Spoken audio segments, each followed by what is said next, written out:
إذا ما الزهر فيك يا مولاي.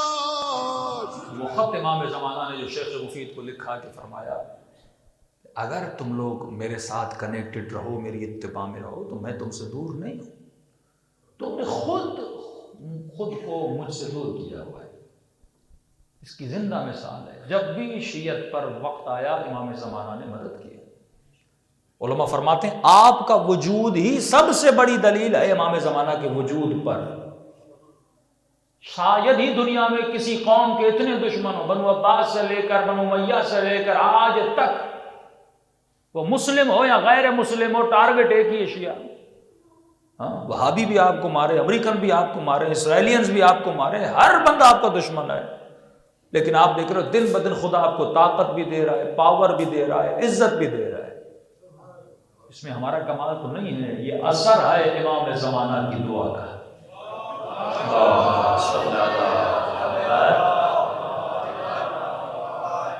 ڈر اس کو ہوتا ہے جو دنیا سے ڈر جائے نا. لیکن اہل بیت نے کہا شیعوں کو خوف کس چیز کا خوف؟ جس کے ساتھ خدا ہو اور امام زمانہ ہو. وہ بندہ کسی سے ڈرتا نہیں ہے. کربلا میں تجھے کوئی بھی جوان نہ تیر سے ڈرتا ہوا نظر آتا ہے نہ تلوار سے. فرماتے ہیں الموت لی احلی من العسل، موت تو ہمارے لیے شہد سے زیادہ میٹھی ہے. لیکن مد مقابل تجھے دشمن کی آنکھوں میں اور اس کے چہرے پہ خوف نظر آئے گا. یہ جملہ کوئی مذاق کا جملہ نہیں کہ یزید سیدہ زینب کو کہے کہ علی کی بیٹی مجھ سے بات ایسے کر رہی ہو جیسے تو جیت گئی ہے میں ہار گیا ہوں. یہ حوصلہ سیدہ زینب تھا جس کو یقین ہو اپنے رب پر، کیونکہ وہ ہر شے پہ قادر ہے. جو رضن برضا کی منزل پر ہو، وہ تسلیم الامر کی منزل پر ہو، کہ اگر وہ بچانے پر آئے تو بچائے، مارنے پر آئے تو مار دے. ایسے خدا مقامات نہیں دیتا. ابراہیم کو آگ میں پھینکا جا رہا ہے لیکن ابراہیم مطمئن ہے. وہ چاہے یا نار کونی بردم و سلاما. یہ عجیب قرآن مجید کی باریکی اور تفسیر. اے آگ ٹھنڈی بھی ہو جا وہ سلاما. سلاما سے مراد کیا ہے؟ بردن ٹھنڈی ہو جا، اپنی گرمی کو ختم کر کیونکہ تیری گود میں ابراہیم آنے والا ہے.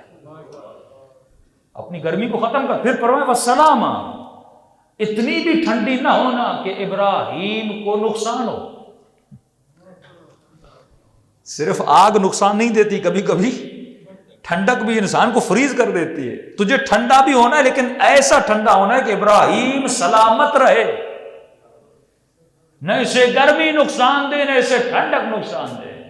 کیونکہ ابراہیم کو خدا پر یقین ہے. یہ بھی ایک بڑا ٹاپک ہے. اور فرماتے جب خدا نے کہا کہ ابراہیم اپنے بیٹے کے گلے کو کاٹ دے، 86 ایئرز میں خدا نے بیٹا دیا. آج کسی بندے کو نا 10-20 سال کے بعد اللہ اولاد دے، وہ اپنی موبائل کی طرح بچے کو اپنی گود میں سنبھال کے رکھتا ہے. 20 سال کے بعد اللہ نے بیٹا دیا ہے. 86 ایئرز میں جب امید بھی نہیں تھی خدا نے بیٹا دیا اور کہا چھوڑ کے آ جا. کہاں پہ؟ وادی عزیز زرع میں. چشمہ تو بی بی ہاجرہ نے دیکھا نا، حضرت ابراہیم نے تو وہ بھی نہیں دیکھا تھا. چھوڑ کے پیٹ موڑ کے آ گئے ابراہیم. اور 99 ایئرز میں ابراہیم کو کہا کہ جا بیٹے سے مل. پہلی رات بیٹے سے ملے ہیں، اسی رات خواب آیا جا کر بیٹے کا گلا کاٹ. اب اہل سنت کے مفسروں سے پوچھو نا، یہاں پر خدا کہتا ہے انی جاعل للناس اماما، میں نے ابراہیم کو امامت عطا کی. 99 سال میں نبوت مل چکی تھی، رسالت مل چکی تھی. 100 سال کی ایج میں خدا ابراہیم کو امامت دے رہا ہے. اس امتحان کے بعد. کیوں؟ کیونکہ اس کی ذریت سے حسین کو پیدا ہونا ہے.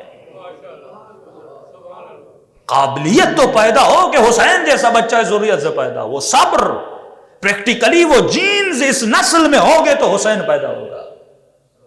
100 سال کی ایج میں ابراہیم کو امامت ملتی ہے. حضرت ابراہیم کا قصہ تمام تر انبیاء ایسی قصہ پڑھو گے ایمان تر و تازہ ہو جاتا ہے. اور جب بیٹے کو لے کر گئے تو کہ بابا ہاتھوں کو باندھ دو، آنکھوں پہ پٹی باندھو، کہیں ایسا نہ ہو کہ بیٹے کا جزا و فضا دیکھ کے باپ کا دل نرم ہو جائے.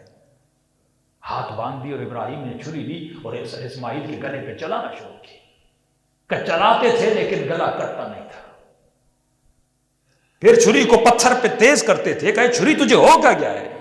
پھر چلاتے تھے یہاں تک کہ اسماعیل کی گردن لال ہو گئی لیکن کٹ ہی نہیں رہی تھی.